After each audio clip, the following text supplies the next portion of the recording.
So I think one of the biggest things with Ben's accident and being so far away from home was the support that we had from family. So we had a roster going, so every 2 weeks somebody new would come.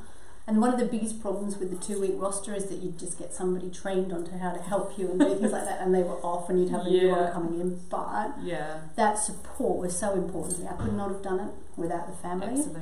And without the friends. I think one friend in particular springs to mind, but for Ben, he had friends come down to see him, and they actually didn't know how to approach him. Yeah. They didn't know how to talk to him. No. And it was, you could almost see it in their eyes, like they were backing away. Yeah. So there was one friend in particular that came up from Melbourne, and he was amazing because he basically just treated Ben in exactly the same way that he treated before. Had a joke, had a laugh, you know, and one of Ben's cousins was the same as well, you know, just take the mickey out of him, or just make fun of his situation, just make it normal, because it wasn't going to change, it wasn't going to get better in a hurry. So having, it's about normalising the situation, because exactly what you said, like it's just about making people feel comfortable in their own skins again, I guess, in a lot of ways, and I think seeing past the disability, going, actually Ben hasn't changed, he can't walk and he has all these other issues going on, but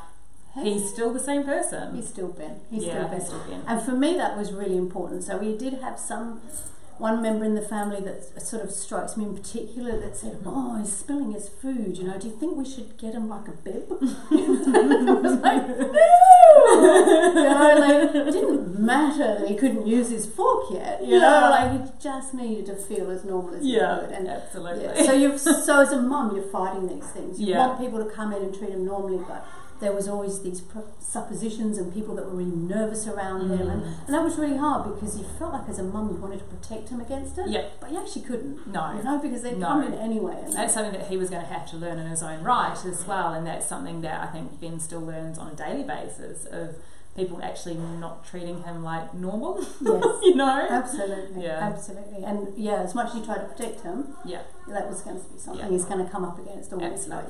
Yeah. And so relationships like friends of yours or friends of Ben's, did you find that some of those went to the wayside? Absolutely. You know? Absolutely. And funnily enough, there were a lot of young men that really couldn't face. Ones from the army, especially? Very much so. Yeah. Very much so. There was one in particular that was exactly the reverse. He was in the Navy, but he was the opposite. Yeah. And he actually embraced it and just gave him a really hard time all the time. Yeah. And so I think for me as a mum, again, having the kids, I'm calling them, but those young men actually turn their back on him, and Ben saying things like, "So when's so and so coming over?" or "Do you think so and so has he been in touch?" Yeah, it was heartbreaking. And so, do you think that those friends that couldn't come over and that stopped contact with Ben, the ones from the army especially, do you think that was because they have that need to feel like they are invincible, like no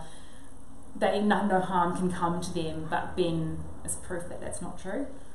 It's really hard to tell whether that's the case or not, but that's certainly the feeling that I got when they stopped coming, you know, and when they stopped visiting, and often they'd come once, and you could almost feel them pulling away at the time, and absolutely, definitely, it was really hard to see Ben in that position. And I think they didn't want to believe that probably could happen. Yeah, absolutely.